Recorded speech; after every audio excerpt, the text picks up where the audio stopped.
Bismillahirrahmanirrahim. Assalamualaikum warahmatullahi taala wabarakatuh.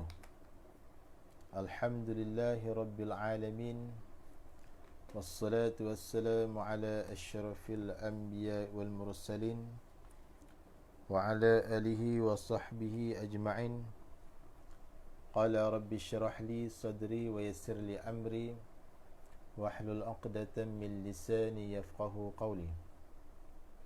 Subhanaka la 'ilma lana illa ma 'allamtana innaka antal alimul hakim. Wala hawla wala quwwata illa billahil 'aliyyil 'azim. Wala hawla wala quwwata illa billahil 'aliyyil 'azim. Alhamdulillah, para penonton muslimin muslimat yang dirahmati Allah sekalian. Seperti mana yang telah saya maklum semalam, bahawa pagi ini ataupun setiap hari Khamis kita akan adakan live bacaan kitab Munyatul Musalli, iaitulah kitab membicarakan berkaitan dengan solat. Baik, insyaAllah kita akan adakan setiap hari Khamis jam lebih kurang 7 pagi lah. Baik, sepanjang tempoh PKP ni, insyaAllah. Baik.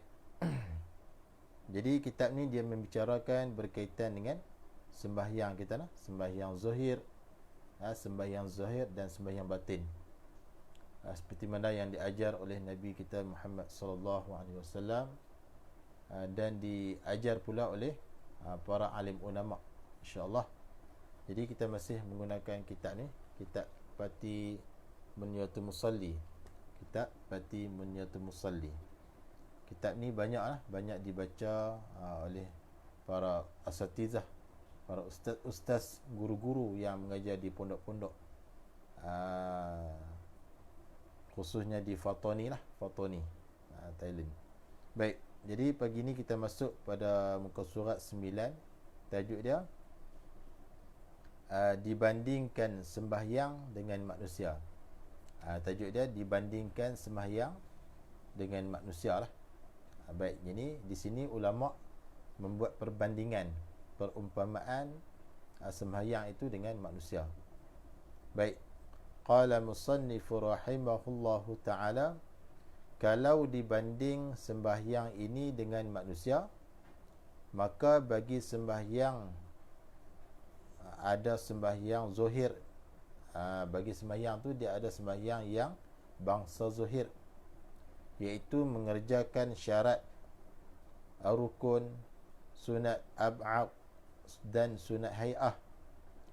Maka syarat sembahyang, yang kata syarat sembahyang tu seperti nyawa manusia lah. Syarat sembahyang tu dibuat perbandingan oleh ulama seperti mana nyawa manusia. Bermakna kalau tak ada nyawa, tentu manusia tidak hidup. Tu. Jadi ulama membuat perbandingan, perumpamaan syarat sembahyang itu umpama nyawa manusia. Bermakna kalau tak ada nyawa, maka tentu manusia tidak hidup. Kalau nyawa tak ada, tentu tak hidup. Begitulah perumpamaan. Kalau sembahyang tu tak ada syarat, tentu tidak sah sembahyangnya. Jadi syarat sembahyang tu diumpamakan seperti nyawa manusia. Bermakna kalau manusia itu tak ada nyawa, tentu dia tak hidup. Yang dipanggil mati lah. Yang kita panggil mati tu, tak ada nyawa lah tu. Begitu juga sembahyang. Sembahyang ni kalau tidak ada syarat, tentu tidak sah sembahyangnya seseorang. Jadi sembahyang ni dia kena ada syarat dia. Antara syaratnya menghadap kiblat. Tu syarat dia. Tu antara adalah. Antaranya lagi masuk waktu sembahyang. Tapi kalau tak sembahyang dalam keadaan tak masuk waktu, ataupun sembahyang tu tak menghadap kiblat, maka tidak sah sembahyangnya seseorang. Tu. Baik. Kemudian qala musannif, dan rukun, yakni rukun sembahyang seperti kepala, yakni kepala seseorang, dan badan seseorang. Maknanya rukun sembahyang tu ulama membuat perumpamaan, perbandingan seperti mana kepala dan badan seseorang, seseorang manusia lah. Bermakna kalau tak ada rukun, tentu tidak dikatakan sembahyang. Kalau tak ada rukun, maknanya tak dipanggil sembahyang lah. Bila tak ada rukun, apa dia rukun sembahyang? Antaranya kita kata membaca surah Al-Fatihah, yang dipanggil rukun qauli, rukun yang bangsa perkataan, iaitu surah Al-Fatihah. Kalau tak ada rukun sembahyang, maka tak dipanggil sembahyang. Tu dia kata di sini. Bermakna kalau tak ada rukun, tentu tidak dikatakan sembahyang. Begitulah kalau tak ada kepala dan badan, tentu tidak dikatakan manusia. Tu. Sebab itulah rukun sembahyang itu diumpamakan oleh ulama seperti mana kepala dan badan manusia. Kalau rukun tak ada, maka tak dipanggil sembahyang. Begitu juga manusia tu. Kalau tak ada kepala dan badan, tak dipanggil manusia. Tu, baik. Kemudian teruskan lagi, qala musannif rahimahullahu taala, dan sunat ab'ad. Sunat ab'ad. Jadi sunat ab'ad ni sunat yang sunat yang mana kalau kita tinggal dah, kita kena ganti dengan sujud sahwi. Tu sunat ab'ad. Sunat ab'ad, itulah sunat yang mana kita tinggal dah. Bila kita tinggal dia, kita kena ganti balik dengan sujud sahwi. Baik. Qala musannif, dan sunat ab'ad seperti anggotanya seseorang. Jadi ulama membuat perumpamaan sunat ab'ad dalam sembahyang tu seperti mana anggota seseorang, kaki, tangan, dan lain lah. Mana anggota yang ada pada tubuh badan lah, tangan, kaki dan lainnya. Bermakna kalau tak ada anggota, apalah faedah manusia itu? Kalau di anggota tubuh badan manusia itu tidak ada anggota, tangan tak ada, kaki tak ada, telinga tak ada, hidung tak ada, jadi apalah faedah manusia tu? Jadi tak ada faedah lah kan. Dah lah tangan tak ada, kaki pun tak ada, hidung tak ada, telinga tak ada, anggota tak ada, mata tak ada, jadi tak ada faedah manusia tu, tak boleh nak buat apa kan. Baik. Begitulah kalau tak ada sunat ab'ad. Kalau dalam sembahyang tu tak ada sunat ab'ad, apalah molek. Tu bahasa inilah Fatoni ni. Apalah molek sembahyangnya, apalah molek sembahyangnya seseorang, tentu tak ada molek. Dia kata di sini kalau sunat ab'ad tu tidak ada dalam sembahyang, maka apalah molek sembahyang. Jadi tak molek sembahyang tu, jadi tak cantik, sebab sunat ab'ad tu tidak ada. Jadi dalam sembahyang kena ada juga sunat ab'ad. Bukan sekadar rukun, bukan sekadar syarat. Sunat ab'ad pun mesti kena ada dalam sembahyang. Kalau tidak, sembahyang kita tidak molek, dipanggil tidak molek.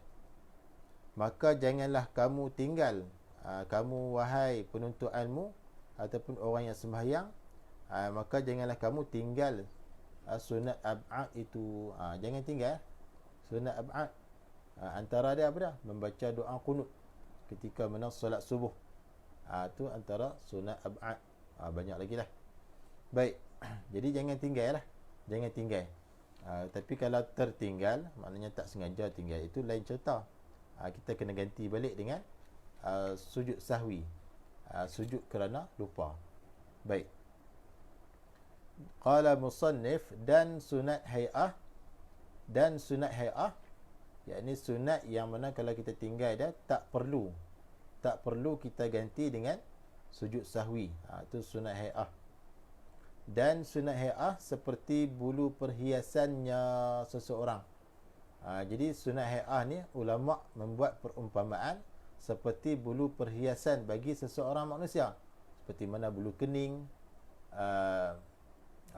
bulu mata dan sebagainya yang menjadi perhiasan di anggota tubuh manusia. Itu perumpamaan yang dibuat oleh ulama, iaitulah sunat hay'ah dalam sembahyang tu.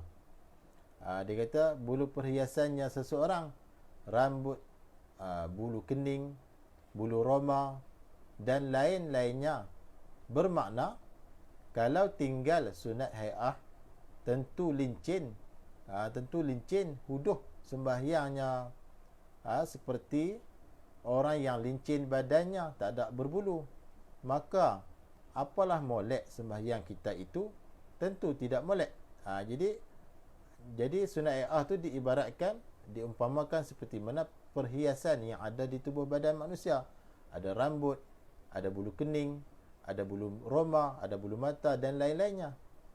Kalau bulu-bulu tu tak ada dekat badan kita, bulu kening tak ada, bulu mata tak ada, bulu badan pun tak ada, rambut pun tak ada, jadi manusia itu tak dikatakan molek. Jadi huduh lah. Jadi macam cacat sikit. Rambut tak ada, bulu kening tak ada, bulu mata tak ada. Jadi manusia tu jadi tak molek sebab ada kekurangan. Baik. Begitu juga sembahyang. Apalah molek sembahyang kita itu, jika tidak ada sunat hai'ah, tentu tidak molek. Kalau begitu janganlah lagi kita bermudah-mudah. Jadi kalau macam tu, kalau yang kata kalau sembahyang tu jadi tak molek disebabkan tidak ada sunat hai'ah, janganlah lagi kita bermudah-mudah. Jangan nak buat mudah-mudah dengan tinggal hai'ah. Jangan kita nak buat mudah-mudah dengan meninggalkan sunnah hai'ah ini. Sebab apa? Kerana dunia sekarang, rambut dan bulu-bulu inilah kita bersangatan pada mengelakkan dia dengan berbagai-bagai celak dan spot, sejenis perhiasan lah. Celak. Jadi kalau tak ada bulu, contohnya bulu mata, bulu kening. Jadi zaman sekarang ni banyak orang duk memperhiaskan, mempercantikkan rambut mereka, bulu-bulu kening dengan bubuh celak dan sebagainya. Tapi kalau tak ada bulu kening, tak ada bulu mata, macam mana nak bubuh celak? Kalau tak ada rambut, macam mana nak pakai minyak rambut? Jadi tak cantik manusia yang tidak ada rambut, tidak ada bulu kening, tidak ada bulu mata. Begitu juga sembahyang. Kalau tidak ada sunat hai'ah, maka sembahyang itu tak cantik, tak molek. Jadi janganlah kita tinggal sunat hai'ah tersebut. Maka pada sembahyang, lebih-lebih lagi mesti mengelakkan dia. Jadi sembahyang kena elokkan sembahyang tu dengan mengerjakan sunat ini, iaitu sunat hai'ah dengan sempurna. Baik habis. Iaitu sembahyang dari segi zahir. Sembahyang dari segi zahir. Yang kita duk sembahyang selama ni tu, kebanyakan kita duk jaga hak zahir lah. Hak zahir kan.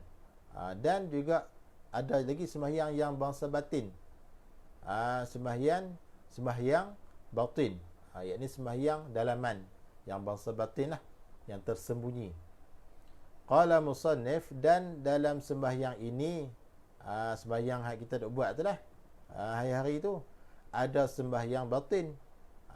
Ada juga dinamakan sembahyang batin, iaitulah sembahyang hati. Yang tadi yang kita cerita tadi sembahyang zahir, sembahyang yang bangsa zahir. Baik, yang ni pula sembahyang batin, iaitulah sembahyang hati. Iaitu yang kita sembahyang hati tu macam mana? Iaitu khusyuk. Khusyuk bermaksud tetap hati, tidak ingat ke situ ke sini. Itu dimaksudkan dengan khusyuk. Jadi sembahyang kita kena usaha lah. Kita kena usaha bagi khusyuk. Hati kita tu bila kita angkat takbir, hati kita tu jangan ke sana, jangan ke sini. Kita kadang-kadang tak sembahyang, tak ingat sana, tak ingat sini. Bila angkat takbir Allahu Akbar, hati kita pun mulalah pergi sana, pergi sini, ingat situ, ingat sini. Jadi itu maksudnya tak khusyuk. Khusyuk maksudnya tetap anggota zahir, tetap hati. Tu. Hati tu tak ingat sana, tak ingat sini. Itu dimaksudkan dengan khusyuk. Dan hadir hati. Hadir hati pada ingatkan perbuatan sembahyang tu. Hadirkan dalam hati dan kita ingat dalam hati perbuatan kita sembahyang tu. Rokok, sujud, dan rakaat. Semua tu kena hadir hati, kena ingat. Sebab kadang-kadang dalam sembahyang ni orang yang tak khusyuk, rakaat pun dia boleh lupa, kan? 3 ke 4. 3 ke 4. Tu. Celaru. Tadi sembahyang 3 dah ke 4 rakaat dah. Jadi celaru sebab apa? Sebab hati kita tak khusyuk. Bila hati kita khusyuk, kita kena hadirkan hati kita. Kena ingat perbuatan sembahyang tu. Rokok, kita kena ingatlah hati. Sujud, bacaan dalam sujud kena ingat. Kalau boleh, usaha sikit lagi. Ingat terjemahan dia. Subhana Rabbil A'la pada. Usaha sikit lah. Dan rakaat, bilangan rakaat dalam sembahyang tu kena ingat dalam hati kita. InsyaAllah, barulah dikatakan khusyuk. Dan lain-lain lah. Baik. Kemudian qala musannif, dan sempurna ikhlas pada sembahyangnya seseorang kerana Allah Ta'ala jua, tidak kerana lain. Baik, yang dikatakan ikhlas tu dia sembahyang ke, tapi di sini dia cerita bab sembahyang lah. Sembahyang tu kerana Allah, semata-mata kerana Allah. Inna salati wa nusuki wa mahyaya wa mamati lillahi rabbil alamin. Sesungguhnya sembahyangku, inna salati, sesungguhnya sembahyangku, wa nusuki, dan ibadahku, wa mahyaya, dan hidupku, wa mamati, dan matiku, lillahi rabbil alamin, kerana Tuhan sekalian alam. Baik. Jadi sembahyang kita, ibadah kita, tak kiralah baca Quran ke, zikir ke, puasa ke, zakat ke, haji ke, dan sebagainya. Bermacam-macam lagi. Sama ada ibadah yang wajib ataupun ibadah yang sunat. Semuanya kita buat itu kerana Allah Subhanahu wa Ta'ala. Kerana kita menuntut keredaan Allah Subhanahu wa Ta'ala. Tidak ada perkara yang lain yang lebih besar, yang lebih berharga, yang lebih mahal, iaitulah keredaan Allah Subhanahu wa Ta'ala. Dengan redha Allah lah kita dapat memasuki syurga Allah Subhanahu wa Ta'ala. Jadi dia kata di sini, dan sempurna ikhlas itu, dan sempurna ikhlas pada sembahyangnya seseorang tu kerana Allah jua, tidak kerana lain. Kita sembahyang ni bukan sebab kita malu kat orang. Kita sembahyang ni bukan sebab takut orang kata kat kita. Lagi takut orang kata dia ni malas sembahyang. Kita pun sembahyang disebabkan tu. Tak boleh. Tak ikhlas namanya. Sembahyang tu kerana kita menunaikan kewajipan kerana Allah, kerana perintah Allah. Itulah sembahyang kerana Allah. Baik, kemudian qala musannif, dan tadallul. Tadallul ni artinya menghina diri. Menghina diri di masa sembah Allah dengan sembahyang. Jadi dalam sembahyang tu kita kena rasa tadallul dalam hati kita. Kita kena rasa tadallul. Apa maksud tadallul? Menghina diri. Menghina diri. Khususnya ketika mana kita sujud, kita letakkan kepala kita yang mulia ini di lantai. Kita sehebat-hebat mana pun kita, sekaya-kaya mana pun kita, semulia-mulia mana pun pangkat kita, bila kita sembahyang, kita sujud, maknanya kepala kita yang mulia ini mestilah diletakkan di bumi, di lantai. Maknanya kita jangan belagak lah. Kita jangan sombong dengan pangkat kita, dengan harta kita, sehebat-hebat mana pun kita, apakah jawatan kita sekalipun, bila kita sembahyang, kita sujud, kita kena letakkan kepala kita yang mulia ini ke lantai. Tu dimaksudkan tadallul, menghina diri. Kita kena rasa diri kita ni hina. Yang mana kita ni datang daripada air yang hina, iaitu air mani, dan akan mati. Satu hari nanti akan mati dan jadi bangkai yang hina. Baik, jadi kita kena rasa hina diri ketika mana dalam sembahyang, yang dinamakan tadallul, menghina diri di masa sembahyang, sembah Allah tu lah dengan sembahyang. Qala musannif, dan tafahum. Tafahum artinya memahami bacaan dalamnya. Kita kena fahamlah apa yang kita baca tu dalam sembahyang tu. Khususnya surah Al-Fatihah tu. Bismillahirrahmanirrahim. Apa dia makna dah? Pengertian dia apa dah? Artinya dengan nama Allah yang Maha Pemurah lagi Maha Penyayang. Alhamdulillahi Rabbil Alamin. Apa artinya? Segala puji bagi Allah, Tuhan sekalian alam. Ar-Rahmanir Rahim. Tuhan yang Maha Pengasih lagi Maha Penyayang. Tuhan yang Maha Pemurah. Ar-Rahman, Tuhan yang Maha Pemurah. Ar-Rahim, lagi pula yang Maha Mengasihani. Maliki Yaumiddin, yang memerintah hari pembalasan, iaitu hari kiamat. Iyyaka na'budu wa iyyaka nasta'in, hanya Engkaulah ya Allah kami mohon pertolongan, dan hanya Engkaulah ya Allah kami iyyaka na'budu, hanya Engkaulah ya Allah kami sembah, wa iyyaka nasta'in, dan hanya Engkaulah ya Allah kami mohon pertolongan. Ihdinas siratal mustaqim, tunjukkanlah olehmu ya Allah akan kami siratal mustaqim, jalan yang benar. Siratal ladzina an'amta alaihim, iaitulah jalan-jalan orang-orang yang Engkau kurniakan nikmat ke atas mereka itu. Ghairil maghdubi alaihim waladdallin, dan bukanlah jalan orang-orang yang dimurkai dan jalan orang-orang yang sesat. Jadi kita baca Fatihah dalam sembahyang tu, kalau boleh kita retilah juga makna dia. Ni kadang-kadang tak tahu langsung kan.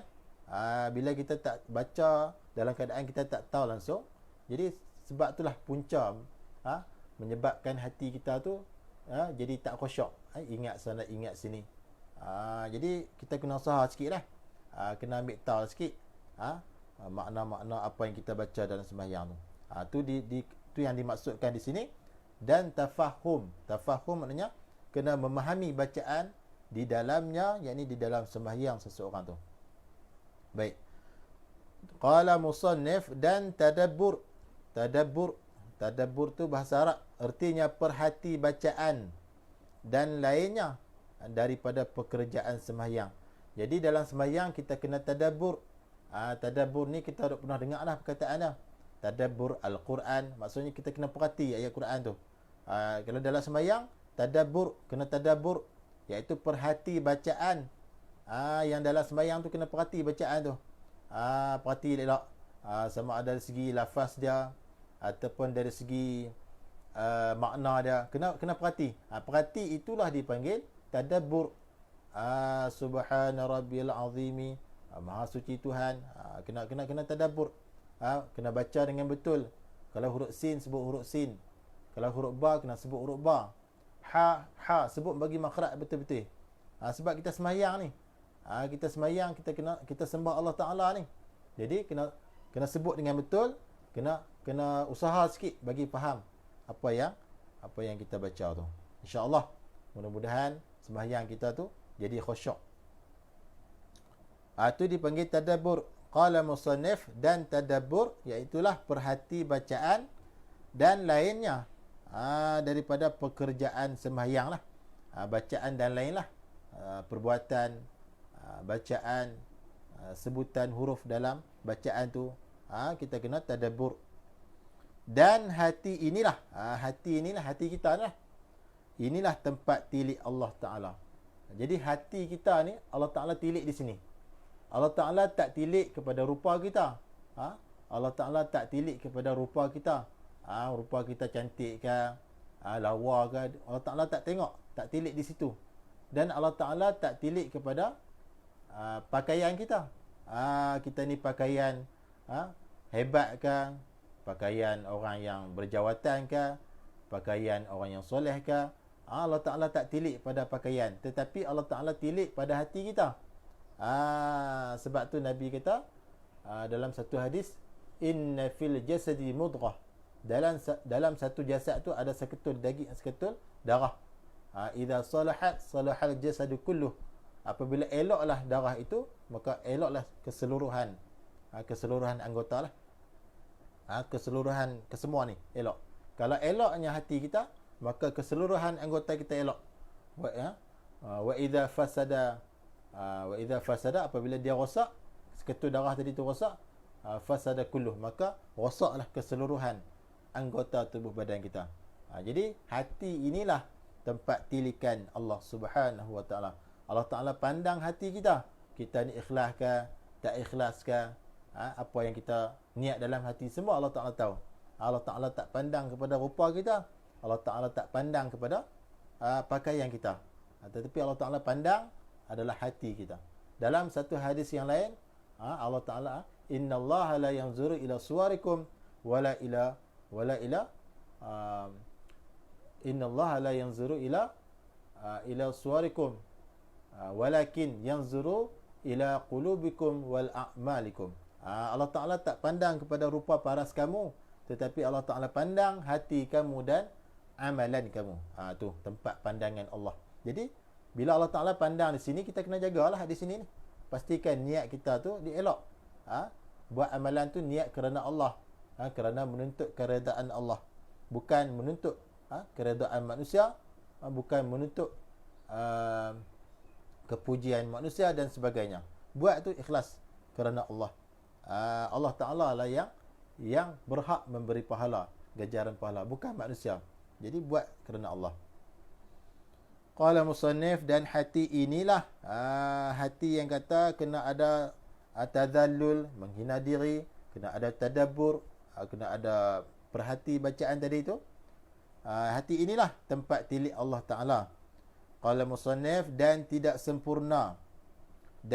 sempurna sembahyang yang difardu oleh Allah, melainkan yang ini sempurna dengan sempurna kerja dua sembahyang ini. Kerja dua sembahyang ini iaitu, yang kata kerja dua sembahyang ini iaitu sempurna sembahyang zahir dan sempurna sembahyang batin. Sembahyang zahir pun kena sempurna, sembahyang batin pun yang melibatkan hati pun kena sempurna. Barulah dikatakan sembahyang kita tu sempurna. Baik, jadi kena jaga dua-dua lah. Dari segi zahir pun kena jaga, dari segi hati pun kena jaga, yang dipanggil sembahyang batin. Baik. Qala musannif rahimahullahu ta'ala, adapun perkataan nukir wajib sembahyang batin jua, tidak wajib sembahyang zahir. Ada juga perkataan-perkataan yang mengatakan wajib hanya sembahyang batin jua, sembahyang hati saja, tidak wajib sembahyang zahir. Ada yang kata macam tu. Maka mereka itu kafir. Ada juga orang kata, ada juga lah, tambah lagi di akhir zaman ni, ada yang kata sembahyang pakai niat saja. Sembahyang pakai niat saja, tak payah sembahyang anggota, tak payah. Maknanya tak payah ni lah, angkat takbir tak payah, diri tak payah, rokok tak payah, sujud tak payah. Ada juga yang mengatakan macam tu, dan ada fahaman macam tu, khususnya di akhir zaman ni. Tuan Musannif kata, maka mereka itu kafir. Mereka hanya pakai niat saja, sembahyang pakai niat saja. Pakai niat. Sembahyang pakai niat kan? Golongan macam ni mereka adalah kafir. Kafir. Mereka mengatakan sembahyang ni tak payah. Tak payah rokok, tak payah berdiri, tak payah sujud, tak payah duduk tasyahud dan sebagainya. Hanya pakai niat sahaja. Golongan macam ni mereka adalah kafir. Sembahyang ni kena dua-dua lah. Zuhir pun kena, anggota kita pun kena buat kerja, dan batin pun kena, sembahyang hati pun kena, iaitu khusyuk. Kena ada sembahyang batin, khusyuk dan sebagainya, ikhlas. Bukan sembahyang boleh pakai hati saja. Zuhir tak buat, tak boleh, dia kena dua-dua lah. Zuhir pun kena ada, batin pun kena ada. Kerana apa mereka ini kafir? Kerana mengingkarkan yang mujma' alaih, yang telah diijma'kan oleh, ataupun yang telah bersepakat oleh para ulama, mengatakan wajib sembahyang zuhir. Baik. Jadi puak-puak ni yang kata sembahyang batin saja ni, tak payah sembahyang zuhir ni, puak-puak ni kafir sebab mereka mengingkarkan apa yang telah disepakati oleh para ulama. Tu. Baik. Jadi kita kena sembahyang dua-dua lah. Zuhir pun kena sembahyang, batin pun kena sembahyang juga. Iaitulah khusyuk, ikhlas kerana Allah. Qala musannifu rahimahullah, dan tahu kita bahawasanya sembahyang zuhir, bahagian badan dan anggota untuk bekerja menyembah Tuhan. Jadi sembahyang zuhir ni adalah bahagian anggota tubuh badan kita untuk bekerja, menyembah Tuhan. Takbir, angkat takbir, rokok, sujud, duduk antara dua sujud, duduk iftirash, duduk tawarruk, semua tu habuan bahagian zuhir, sembahyang yang melibatkan anggota tubuh badan kita untuk menyembah Allah, untuk menyembah Tuhan. Dan sembahyang batin pula adalah bahagian hati. Sembahyang batin tu adalah bahagian hati kita untuk bekerja menyembah Tuhan juga. Jadi hati kita pun kena sembahyang juga. Ketika mana anggota zahir kita sembahyang, hati kita pun kena sembahyang juga, yang dipanggil sembahyang batin. Maknanya kena ikhlas, kena khusyuk, kena ada tazallul, menghina diri, kena ada kena ada tadabbur, tu kena perhati makna bacaan dan sebagainya. Tu sembahyang habuan batin, habuan hati. Baik.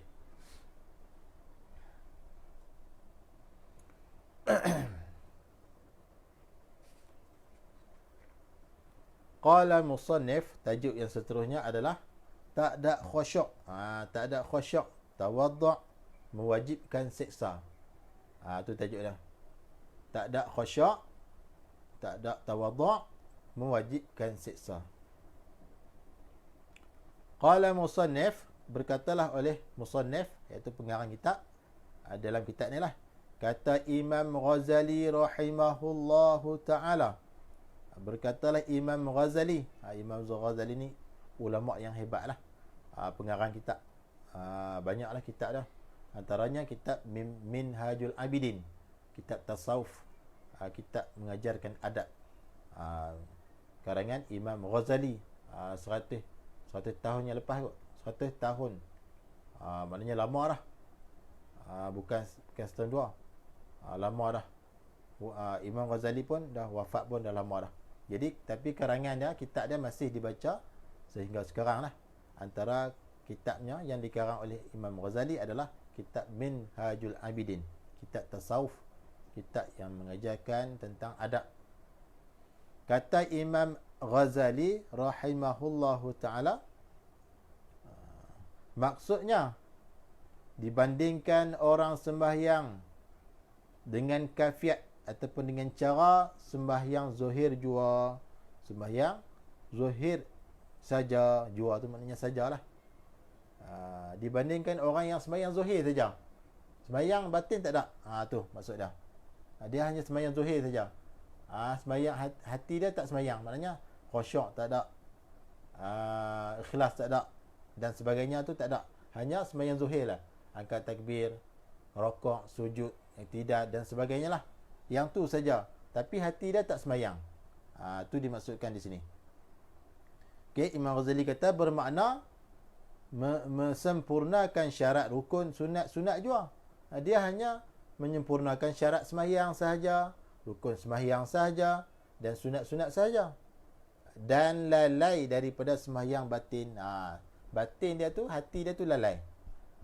Maksudnya tak khusyuk. Tak ada khusyuk, tawaddu' ni merendah diri. Tidak ada khusyuk. Hati tu ke sana ke sini, dia tak tetap hati tu. Dia kerapi sana pergi sini, dia tak bertumpu. Dia tak ingat bahawa Allah Ta'ala sedang memerhatikan dia. Dia tak ingatlah hati macam tu. Dia tak khusyuk. Dan lain lagi lah. Umpama dia seperti seseorang menghadiahkan kepada raja. Jadi Imam Ghazali buat perumpamaan ataupun buat perumpamaan seseorang yang hanya sembahyang zuhir saja. Dia hanya menyempurnakan rukun, menyempurnakan syarat dan sunat sahaja. Maknanya hati dia tak sembahyang. Dia hanya sembahyang zuhir saja, hati dia tak sembahyang. Maknanya hati dia tak khusyuk, tak tawaduk.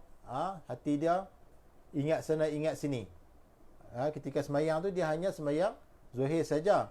Jadi Imam Ghazali buat perumpamaan seperti mana seseorang itu menghadiahkan kepada raja besar, satu perempuan. Perumpamaan dia, seseorang itu menghadiahkan kepada raja yang besar, raja yang hebat, yang besar, satu perempuan, seorang perempuan yang sangat molek rupanya, cantik rupa dia, tetapi mati, tak ada roh baginya. Tu seolah-olah macam itulah, seolah-olah orang yang sembahyang zuhir ni sahaja, batin dia tak sembahyang, seolah-olah seseorang itu menghadiahkan kepada raja seorang yang perempuan yang sangat cantik, comel, lotek kita kata kan, comel sungguh, tapi mati, tak ada roh, mati. Tu seolah-olah macam tu, muka comel lah, semua comel, tapi mati. Tu tak ada roh. Bila tak ada roh ni matilah. Seolah dia macam tu bandingan dia, orang yang sembahyang zuhir sahaja ni, hati dia tak sembahyang. Tu. Qala musannif, dan dibandingkan orang tidak sempurna sembahyang zuhir, yang ni pula dibandingkan orang yang sembahyang zuhir dia tak sempurna, bermakna tidak sempurna dan tidak elok rukun dan sunat-sunat. Yang tadi ni dia jaga hanya sembahyang zuhir, dia hanya menyempurnakan rukun-rukun dan sembahyang dan syarat-syarat sembahyang, sunat-sunat sembahyang. Yang ni pula dia tak sempurnakan sembahyang zuhir. Maknanya syarat-syarat dia tak sempurna syarat sembahyang, rukun sembahyang tak sempurna. Yang ni pula umpama dia seperti mana seseorang hadiah kepada raja besar, macam tadi jugalah, menghadiahkan kepada raja besar seorang perempuan, tetapi tak ada kepala, kaki, tangan. Kepala, kaki, tangan tak ada, dan dua mata, telinganya tak ada, tangan tak ada, kaki tak ada, mata tak ada, telinga tak ada. Tu perumpamaan bagi mereka yang solat zuhirnya tak sempurna, maknanya dia tak jaga rukun, rukun dia tak sempurna, rukun sembahyang, syarat sembahyang tak sempurna. Tu seolah-olah dia menghadiahkan kepada seorang raja yang besar, menghadiahkan seorang perempuan yang tidak ada kepala, yang tidak ada kaki, yang tidak ada tangan, yang tidak ada dua mata, yang tidak ada telinga. Tu seolah-olah macam itulah perbandingannya. Kalau yang tadi ni dia hanya sembahyang zuhir, maksudnya dia sempurnakan sembahyang zuhir, sempurnakan rukun sembahyang, syarat sembahyang dan sunat-sunat saja, batin dia tak sembahyang. Yang tu perumpamaannya seperti dia menghadiahkan seorang perempuan yang cantik kepada raja yang besar, tetapi tidak ada nyawa, maknanya mati perempuan tu. Lepas tu jadi apa pula? Qala musannif, maka apalah balasan raja kepada dua orang itu. Dua orang tadi, seorang menghadiahkan kepada raja perempuan yang cantik tapi mati, tak ada roh, dan lagi seorang menghadiahkan kepada raja perempuan yang tidak ada kepala, yang tidak ada tangan, yang tidak ada kaki, yang tidak ada dua mata, yang tidak ada telinga. Maknanya badan saja, bagi badan saja kat wajah. Perempuan tapi bagi badan saja. Yang tadi ni bagi semua elok dah, cantik, tapi mati. Apakah balasan bagi dua orang ni? Dua orang ni yang bagi hadiah macam tu kat raja. Raja nak buat apa kat depan ni? Maka qala musannif, maka apalah balasan raja kepada dua orang itu yang bagi hadiah tadi ni? Tentu dibalas akan seksa. Dengan serta-merta. Tentulah bila raja dapat hadiah macam tu, tentulah raja murka, raja marah. Bagi apa hadiah yang tak hidup, kan? Perempuan cantik dah tapi tak hidup. Tu yang seorang lagi pula bagi hadiah perempuan tapi kepala tak ada, kaki tak ada, tangan tak ada, mata tak ada, telinga tak ada, bagi badan saja. Bila jadi macam tu raja jadi marah, murka lah. Nak bagi hadiah, bagi elok sikit kan, jangan bagi macam tu. Bagi yang cacat, yang tak ada kepala, kaki, tangan. Seorang lagi nak bagi yang hidup, yang elok, yang hidup. Ni bagi yang mati, kan? Maka raja pun jadi murka, marah, sebab dapat hadiah macam tu daripada dua orang tadi. Jadi raja pun perintah untuk seksa dua orang tadi serta merta juga. bila raja marah, raja pun seksa mereka itu dengan serta merta. Itu balasan. Lebih lagi lah orang yang menghadiahkan sembahyangnya kepada Tuhan. Itu ibarat dia. Lebih-lebih lagi seseorang lah, tak kira siapa pun, menghadiahkan sembahyangnya kepada Tuhan, raja sekalian raja. Tu. Bila mana kita tak kira lah siapa-siapa pun, seseorang itu menghadiahkan sembahyang itu kepada Tuhan. Tuhan itu siapa? Raja bagi segala raja. Itu Tuhan kita tu. Maknanya tidak ada raja yang lebih hebat daripada Tuhan Allah Ta'ala sahajalah yang raja yang paling hebat. Paling hebat. Tidak ada raja selain daripada itu yang hebat. Jadi dengan tidak dia kata lebih-lebih lagi orang yang menghadiahkan sembahyangnya kepada Tuhan, iaitulah raja sekalian raja, dengan tidak sempurna sembahyang zuhir. Kita nak hadiahkan kepada Tuhan kita tu sembahyang yang mana sembahyang zuhir kita tak sempurna, rukun tak sempurna, sunat tak sempurna, syarat-syarat sembahyang tak sempurna, ataupun tidak sempurna sembahyang zuhir, ataupun sempurna sembahyang zuhir. Yang tadi tak sempurna sembahyang zuhir, yang ni pula sempurna tetapi sembahyang batinnya tidak sempurna. Sembahyang zuhir tu sempurna dah, rukun jaga, syarat jaga, sunat-sunat jaga, tapi sembahyang batin dia tu tak sempurna. Hati dia tu tak khusyuk, hati dia tak tawaduk, hati dia tu ke sana ke sini ketika mana sembahyang tadi. Baik, maka lebih-lebih lagi lah Tuhan membalas di atas mereka itu. Tuhan membalas dengan seksa ke atas mereka itu. Mereka itu mana? Mereka itu yang hanya sembahyang zuhir tapi hati dia tak sembahyang, dan mereka yang sembahyang zuhir yang tidak sempurna. Maknanya rukun sembahyang tak sempurna, syarat sembahyang tak sempurna. Tu mereka itu dibalas oleh Allah. Iaitu yang kata membalas Allah Ta'ala di atas mereka itu, iaitu mewajibkan seksa. Macam tu pun kena seksa lah. Kata musannaf, maka takutlah-mu wahai penuntut ilmu, maka takutlah-mu wahai orang yang sembahyang kemudian daripada matimu. Jadi kita kena takutlah benda ni. Kita kena takut sebab kita nak kena mati. Semua orang kena mati. Semua orang kena mati, wajib mati. Yang dipanggil wajib ardi. Bukan wajib syarak. Bukan mati tu wajib syarak. Kalau wajib tu mati syarak, tak mati berdosa lah. Bukan macam tu. Maksudnya wajib ardi. Baik. Jadi kita kena takut.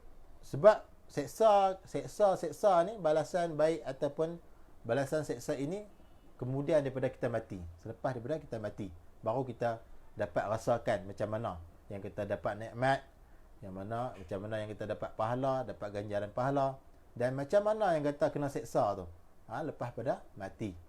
Masa kita hidup ni tak apa lagi lah. Boleh lapis sana lapis sini, bolehlah sonok-sonokan.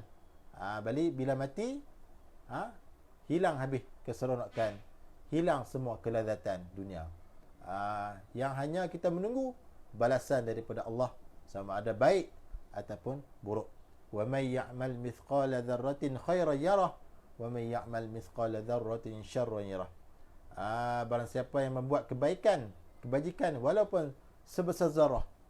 Zarah ni maknanya benda yang terlalu kecil. Kalau kita kata seperti mana habuk yang berterbangan tu, hak kecil tu. Walaupun kita buat kebajikan sebesar itu, maka kita akan diperlihatkan, kita akan dibalas dengan kebaikan. Tetapi jika kita buat kejahatan ataupun dosa walaupun sebesar zarah, maka akan kita dibalas juga. Bila? Selepas daripada kita mati. Jadi pastikan kita jaga sembahyang kita lah. Kesimpulannya daripada pengajian pagi ini, kita kena jaga sembahyang kita, sama ada sembahyang zuhir ataupun sembahyang batin, iaitu hati kita kena jaga elok. Usahalah bagi khusyuk. kita kena faham, kita kena ingat apa yang kita baca. Kita kena faham lah sikit-sikit, jangan tak faham langsung. Ni kadang-kadang kita baca, kita tak tahu apa yang kita baca. Sebab itulah hati kita pergi sana pergi sini. Jadi kesimpulannya, kita kena jaga sembahyang kita, jangan bagi Allah Ta'ala murka kepada kita, insyaAllah. Baik, jadi sekadar itu dulu pengajian kitab Munyatul Musalli setiap hari Khamis, jam lebih kurang pukul 7 pagi, sepanjang tempoh PKP, insyaAllah. Kita berhenti setakat ini dulu, insyaAllah. Mudah-mudahan apa yang saya baca tadi, tuan-tuan, para penonton, muslimin muslimat dapat fahamlah dan dapat amalkan dalam kehidupan seharian, insyaAllah. InsyaAllah panjang umur, kita jumpa lagi pada siri pengajian yang seterusnya, siri yang keempat minggu depan, hari Khamis minggu depan, insyaAllah. Pada waktu yang samalah, pukul 7, insyaAllah. Baik, jadi sekadar itu dulu, yang baik daripada Allah Subhanahu wa ta'ala, yang kurang dan yang lemah itu daripada kelemahan diri saya sendiri, minta tolong share. Baik, aqulu qawli hadha wa astaghfirullahal azim li wa lakum. Wassalamualaikum warahmatullahi wabarakatuh.